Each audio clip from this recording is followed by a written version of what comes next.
Good evening on TV47 News Tonight.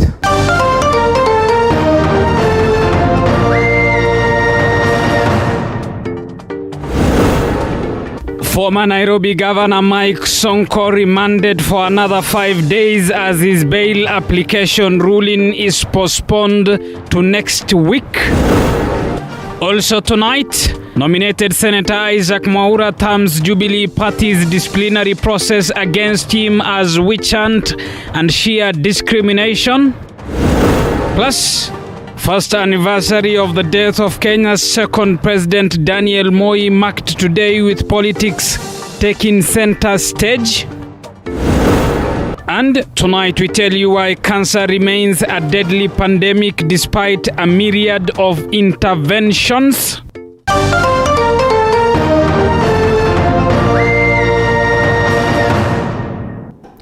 Ann Wairimu is our sign language interpreter. Good evening and welcome to the broadcast.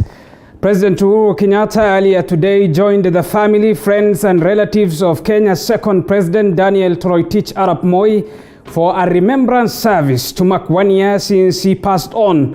Uhuru rallied leaders to observe mutual respect amongst each other, as well as cautioning Kenyans against leaders who he said will bring the country down, wasting away many years of building the nation. Mwangi Maina begins our broadcast tonight. A year since the death of Kenya's second and longest-serving president Daniel Toroitich Arap Moi, President Uhuru Kenyatta led the family, relatives and friends in a remembrance service in honor of Mzee Moi, 1 year on since he passed on a day like today.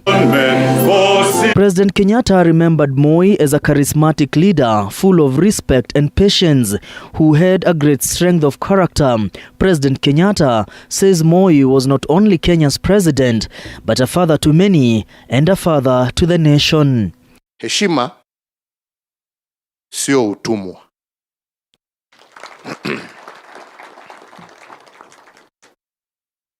Mzee Moi alikuwa mtu wa heshima. Alitumikia mzee wangu miaka 17 kwa heshima kubwa sana. Sana. Mpaka wakati wake ukafika. Akaendelea kuongoza wa Kenya kwa heshima kwa miaka 24 na akawacha na heshima. A tough-talking President Uhuru Kenyatta cautioning politicians throwing tirades right, left and center. President Kenyatta says respect is paramount and the basis of politics should be built upon a rock of respect, as President Moi advocated. Sisi tutawachilia tuweke wengine wakuja na waongeze, so that our house called Kenya, standing on a firm foundation, continues to grow and prosper. Wenzangu, tusiteleze, tulete demolition squad badala ya wajenzi. Praise the Lord, praise the Lord. Oh yeah. Moi's philosophy of peace, love and unity took the center stage at the memorial service, with every leader who stood up to speak, advocating for peace and unity during this period of high-octane politics as the country heads to the polls next year. Let's move away from the culture of abusing. Let us follow the tenets of Chapter 6 of our Constitution on matters of integrity. Every single word we say must be geared towards holding this country together, uniting the people of this country, and taking this country to the next better level. Politics of hustlers and dynasties were rebuked, with Wiper leader Kalonzo Musyoka warning Deputy President William Ruto against propagating class wars. Other leaders condemned the divisive politics as they pose a risk of intolerance as the country gears up to the polls next year. Kwa hivyo mimi ningekuwa ndugu William Ruto, ningemheshimu sana Rais Moi because he made you who you are today. Lazima tuseme ukweli huu. Kwa sasa kama unashambulia kusema familia ya Moi ni dynasty, wewe ulikuwa uko ndani. In fact, you are more of a son than Gideon, if I remember. Let us not allow the introduction of divisive politics, where instead of you telling us how we can all live together, we now come and say it is this versus this. And that is the end of a country, I can assure you. President Moi has been remembered as a cheerful leader, a religious man who was at ease with everybody in the country. Kenyans have been asked to emulate Mzee Moi, as well as maintain peace as a best form of remembrance. Wakati mimi nilichukua usukani mwaka wa 2013, nilikuwa na shida sana kuja hapa, kwa sababu mzee lazima nikiingia asimame aseme karibu mheshimiwa rais. Sasa mimi namwambia mzee, hapana, siwezi. Hivyo sivyo mambo inaenda. Sasa wewe ndio uko na serikali, wewe ndio kiongozi, hata mimi lazima nikuheshimu. Wamama wa Kenya hii wanataka umoja. Wamama wa Kenya hii wanataka amani. Kwa sababu pasipo amani sisi akina mama na watoto wetu ndio tunaumia. Nyinyi wanaume hamko, mumeenda vitani, sisi ndio tunakosa chakula, tunabebana na watoto mikongo kwa hata mbele ya tumbo. Wanaume wameenda, sisi ndio tunaumia. Mzee Moi passed on aged 95 after a period of long illness associated with old age. Mwangi Maina, TV47, Nairobi. This is my story. This is my song. Moving on, the Jubilee Party's National Disciplinary Committee will give its verdict on the disciplinary case facing nominated Senator Isaac Mwaura within 14 days. The party is accusing the senator of pledging allegiance to another political party contrary to Jubilee's Code of Conduct. Musa Salah with the details. Nominated Senator Isaac Mwaura's date with the Jubilee Party's National Disciplinary Committee began with a dance of encouragement from his supporters who camped outside the Jubilee Party headquarters along the busy Thika Superhighway before making his maiden entrance to the Jubilee premises. The senator is accused of violating the party's constitution, the party accusing the senator of pledging allegiance to another political party contrary to Jubilee's Code of Conduct. In the allegations presented to the committee by Jubilee chairperson Nelson Zuia, it is alleged that Mwaura wore a branded UDA cape during Msambweni Member of Parliament Faisal Bader's homecoming ceremony in December last year when he won the Msambweni by-election. Mwaura pleading not guilty, declaring his lack of faith in the disciplinary tribunal. What I did in Msambweni was to actually declare my unequivocal support for the deputy president, who is the deputy party leader of the Jubilee Party. By the way, Mr. Chairman, let us not pretend here. You already seem to have a predetermined decision. Because David Morathe, and I will be asking, by the way, counsel, that I also provide my evidence here after the witness has spoken. We have also our evidence. David Morathe, your vice chair of this party, has actually said that I am going to be expelled. Representing Mwaura as a witness in the case, Kikuyu Member of Parliament Kimani Ichung'wah has asked the committee to ensure the fulfillment of the Jubilee Party constitution to limit disciplinary cases among its members.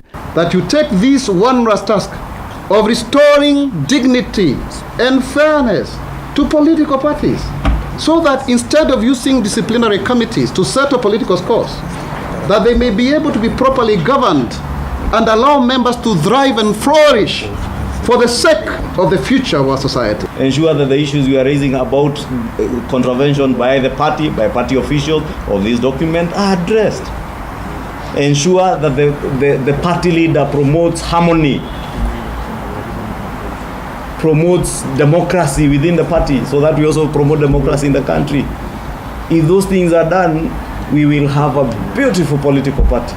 Earlier this week, the Orange Democratic Movement ODM wrote a protest letter to the DCI and the National Cohesion and Integration Commission for Mwaura's alleged hate speech following a viral video in which Mwaura claimed ODM leader Raila Odinga was not welcomed in Githurai a few hours before Odinga's rally in Githurai turned chaotic.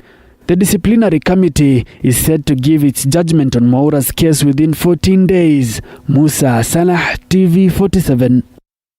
Elsewhere, Deputy President William Ruto's 5-day tour at the Coast region kicked off today in Lunga Lunga, Kwale County, with the second-in-command drumming up support for his presidential bid in next year's general elections. Ruto, who also tore into ODM party leader Raila Odinga, was accompanied by lawmakers Aisha Jumwa, Muhammad Ali, and Khatib Mwashetani. David Modoka reports. With next year's general elections fast approaching, Deputy President William Ruto's coastal tour to drum up support for his hustler narrative kicked off Thursday. Speaking in Lunga Lunga constituency in Kwale County, Ruto stated that his campaigns will be hell-bent on giving a voice to the ordinary citizen while fending off claims that his style of politics is divisive. Hata wanipinge kiasi gani, mimi siwezi kurudi nyuma. Mimi siwezi mpaka Kenya hii iwe ni Kenya ya usawa. Ruto further continued with his scathing attacks on his political nemesis, ODM party leader Raila Odinga, terming Odinga's handshake with his boss President Uhuru Kenyatta as the ultimate catalyst towards wars within the Jubilee party. Mimi nilisikia ule jamaa wa kitendawili juzi anasema ati yeye hajakuja Jubilee, yeye si Jubilee, yeye hajafanya chochote Jubilee. Mimi nataka nimwambie my friend, tafuta watu wa kudanganya. Kuja kwako kwa Jubilee ndio imevunja chama ya Jubilee, mpaka leo Jubilee imesambaratika. Other leaders allied to Ruto's Tanga Tanga faction and who had accompanied the second-in-command in Kwale further dismissed the Constitutional Amendment Bill 2020 while calling on county assemblies to shoot the report down. The BBI report has since been passed by the Siaya County Assembly and requires 23 endorsements from the remaining 46 counties for it to sail through. Hatuwezi kila siku tunaimbishwa taarabu kuanzia asubuhi mpaka jioni na jamii na watu tu watatu ama wanne wanaotaka eti ni kupokezana. Leo ni mtoto wa huyu, kesho ni mtoto wa huyu. Inaregea tena nyuma hivyo hivyo. Kwani sisi tumezaa mapaka? Dunia hii mpaka ujitume, hakuna endorsement sijui natoka mimi aingie nani. Jitume mwananchi akuone akuchague. The leaders further maintaining confidence that the Hustler Brigade's bid for State House is unstoppable. Tumeshajua mtu anayeweza kutembea na sisi na akatuokoa kama wapwani si mwingine ni William Ruto. Unasema unataka urais. Kwanza si uwe mwanamume kamili wa kutosha peke yako. Useme kwanza wewe umetoka kwenye mwapako wa Raila, ndio sasa umesimama kama mwanamume. Umegangamari ndio tuambie maneno ya urais. Wewe mwenyewe uko chini ya makwapa, wewe wasema unataka urais. Baba akisema right nitakwenda right. Baba akisema no nitakwenda hivi. Kisha wasema unataka urais wewe. Ruto is expected to rally support in Kilifi and Mombasa counties over the weekend, with his 5-day coastal itinerary also including inspection of constituency development fund projects in the region. David Mudhoka, TV47. Moving on, former Nairobi Governor Mike Sonko will spend 5 more days at the Gigiri police station. A court has postponed its ruling on whether to release the former county boss or detain him for 30 days as requested by the Directorate of Criminal Investigations to Tuesday next week. And as John Maina now reports, Kiambu Court had earlier today also postponed its ruling on a different case facing Sonko. The former Nairobi Governor Mike Sonko has not had it easy since the beginning of this week. Sonko was today presented at Kahawa West Law Courts, facing charges linking him to financing terrorism activities. The former county boss was brought to court under tight security. Kahawa West Chief Magistrate Diana Kavetsa adjourned the hearing to 9th February at 2 p.m. in a bid to give the defense lawyers ample time to be able to defend themselves. He shall be escorted to this court at 2 p.m. after Honorable Atambo's ruling at Kiambu Law Courts. Those are the orders of the court. Sonko will therefore have to spend 5 more nights in police custody. Earlier Thursday morning, the Kiambu magistrate postponed another ruling in which Sonko is facing, among other assault charges. The Kiambu magistrate said she was not ready and has not had enough time to compile the ruling. The terror-related charges case file was opened on Wednesday evening after he was taken to Kahawa West Law Courts immediately after coming from the anti-corruption court in Nairobi facing graft charges. The hearing on terror charges will also take place on the same day later in the afternoon. Sonko is now being held at Gigiri police station awaiting to be arraigned at Kiambu Law Courts for his bail ruling on Tuesday. Joan Maina, TV 47. Now, ODM boss Raila Odinga has refuted claims that he influenced the County Assembly of Siaya to pass the BBI bill. Raila continues drumming up support for the report, which has so far sailed through in one county assembly. Josh Onsare with the details. The ODM boss Raila Odinga continues to drum up support for the building bridges. On Thursday, the former premier met Kajiado top leadership led by Kajiado Governor Joseph Olelenku to discuss matters affecting the Maa community and the BBI support. The leaders resolved to support and popularize the document in their county.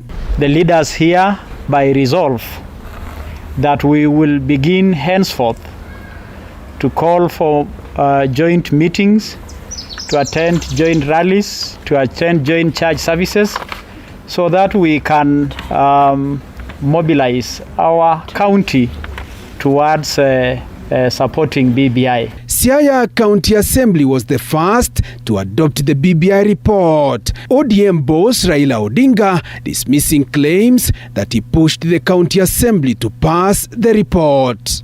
We have the momentum on our side in support of the BBI. There are those who want to oppose it, but they still don't know. They are not even sure whether they should be opposing, or whether they should be supporting, or whether they should be just lukewarm. I see a big win in the assemblies and also in the referendum. The ward reps have already demanded car grants for them to pass the report in their respective county assemblies. Na tunajua sisi MCAs ndio tunalala na mwananchi, tunaamka na mwananchi pale mashindani. Tukipatiwa car grant, tutaweza kumove from one corner to the other corner. The report is now in the hands of the county assemblies to debate before it's tabled at the National Assembly if approved by at least 24 county assemblies. Raila is scheduled to meet leaders from Turkana County Friday. We are going to go to the length and breadth of our country to convey this message to our people and to rally the country together behind this idea, which is a noble idea for the rest of the country. Remember, tuko na mambo ya BBI. So, yeye pia atakuja kushed light mipango ambayo ziko katika serikali kulingana na kura ambazo tunatarajia katika referendum. Josh Onsare, TV 47, Nairobi. Thank you, Josh Onsare, for that report. You are watching TV 47 News tonight with me, Abubakar Abdullahi. Time for us to take a short break. Stay tuned. We'll be back with more news after this break.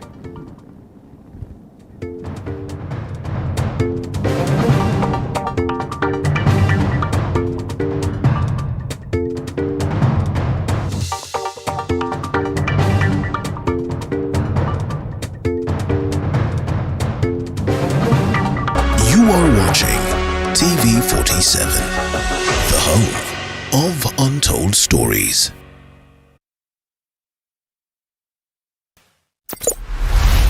At Trisent School of Medical Health, Science and Technology, we offer highly competitive courses tailor-made to suit your needs. These include certificate and diploma in theatre technology, medical engineering, nutrition and dietetics, radiography and sonography, science lab, health records, environmental health science, counseling psychology, applied biology, social work and community development, information and communication technology, among others. Register now at our Nairobi campus in Nairobi West around Nyayo National Stadium on 0700-129536. Our Juja campus next to Jomo Kenyatta University on 0700-000760. And our Kisumu campus opposite Swan Center, Oginga Odinga Street on 0703-201229. Trisent School of Medical Health, Science and Technology. Authentic, natural, planned.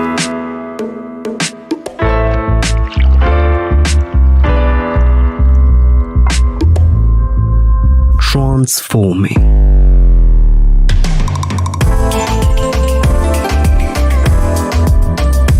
Endless benefits.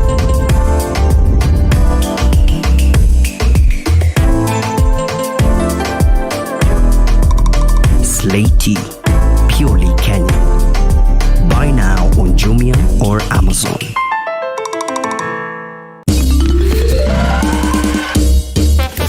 Sona moja imetengenezwa kwa njia spesheli ili kupambana na maumivu kwa haraka. Sona moja ina aspirin kama kiungo.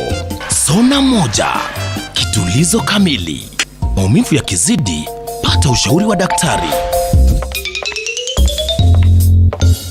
Finca Properties Limited introducing Equator Gardens Phase 2 Nanyuki. A few minutes drive from Nanyuki town near Olpajeta Conservancy. This is a strategic property offering a homely serene environment with nearby schools, hospitals, with a space for children playground and kindergarten.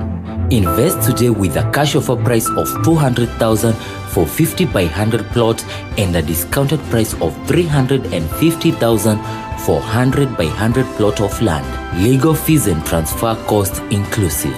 This is a gated control development property with water and electricity on site. We offer free site visit every Wednesday and Saturday. Visit our offices in Kitengela Pena Towers first floor. Contact us on 0721 737300 or SMS the word plot to 40309. Title deeds are ready. Finca Properties Limited. Prime and affordable. Afisas, nina criminal ameniibia kitu kwa nyumba. Funga hii twende ofisa. Fande bufungua hapa. Simkule ka breakfast kidogo alafu twende. Simshakula evidence. Ati nini? Exhibit mumekula. Nicho ripiwa? Sinijia nilikuwa meiba. Tumekula exhibit. Selector. The difference is in the taste. You are watching TV47, the home of untold stories.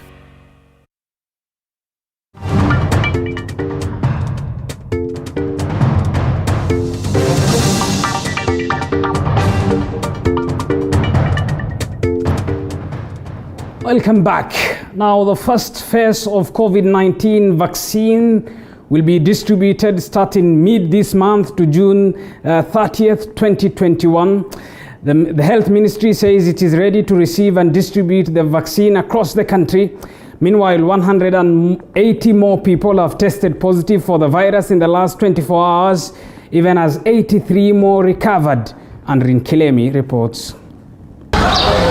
The Ministry of Health now says it is ready to receive and distribute the COVID-19 vaccine.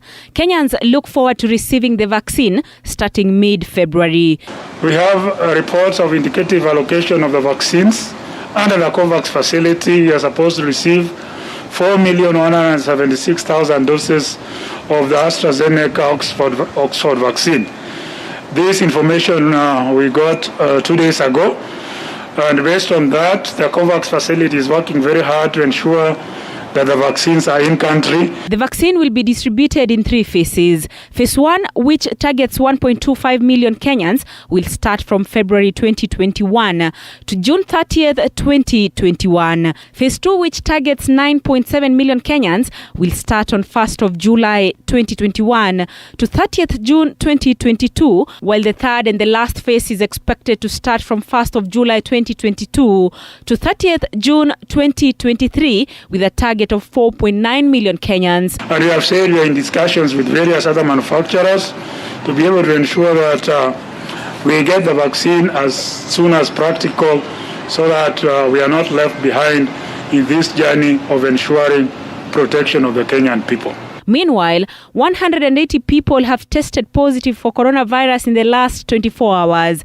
Out of the 180, 145 are Kenyans, while 35 are foreigners. 83 more people have recovered from the virus, as 4 more patients succumbed to COVID-19 in the last 24 hours. Andrine Kilemi, TV 47.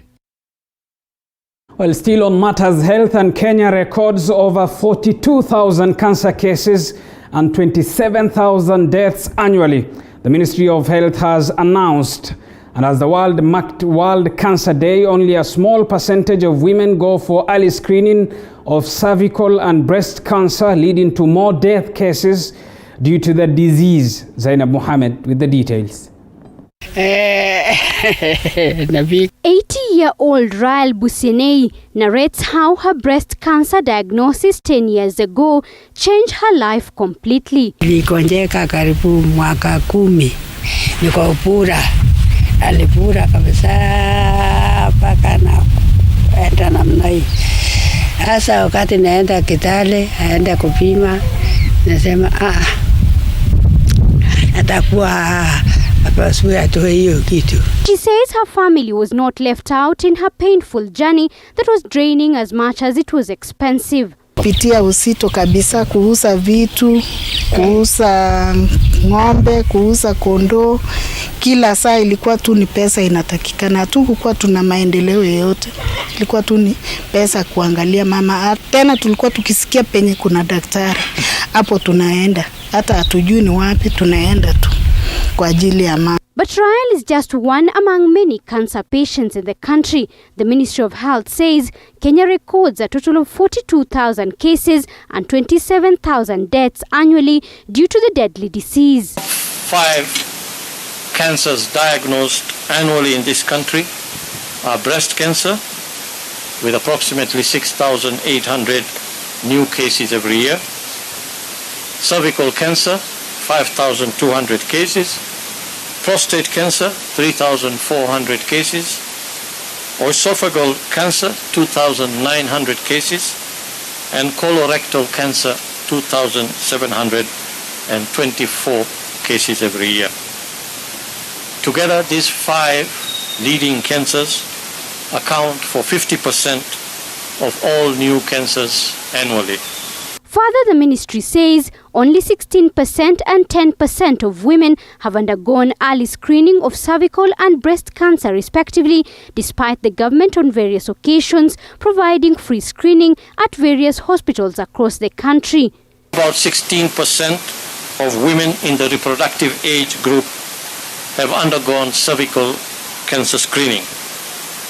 On the other hand, only 10% of our women have gone through a clinical breast examination from a healthcare provider. We must put greater effort towards screening and early detection to reverse this unfortunate situation. According to an oncologist at RTF Hospital, the COVID-19 pandemic has also negatively impacted cancer treatment and management in the country, as most patients feared hospital visitations due to the possibility of COVID-19 contraction. COVID-19 has been a major challenge for the whole country, and in particular, the subset of people who suffer from cancer, it's been especially challenging. We know that cancer is one of those factors that results in more severe disease and even mortality. And as a result, many cancer patients have been cautious and they have avoided coming to the routine clinics. And to some degree, we are seeing late presentations now because many of these patients are avoiding their routine follow-up in within the facilities. In Turkana County, Health CEC Jen Ajele cautioned residents against tobacco use as it is one of the major causes of cancer, especially that of the lungs. Ajele was speaking during the commemoration of World Cancer Day. Tafadhali ni mzuri wamama wazee wote waende wajue hali yao ya kansa. Kuna machines kubwa siko Lodwar County Referral Hospital, kuna mammogram ambaye inaweza kucheck matiti kama uko na kansa. Kuna test ambayo unatolewa pap smear, unaenda kuchekiwa kama uko na kansa.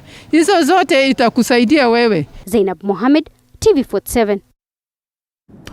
Elsewhere, ex-Ugandan rebel commander Dominic Ongwen has been convicted of war crimes at the International Criminal Court, ICC. The 41-year-old was convicted of 61 charges out of 70 counts of crimes against humanity and war crimes. Ongwen, a former commander of the Lord's Resistance Army, LRA, is facing, among other charges, attacks on 4 camps of internally displaced people in Uganda in 2004. Ongwen, nicknamed the White Ant, suffered a blow after the court denied his defense arguments that he was a victim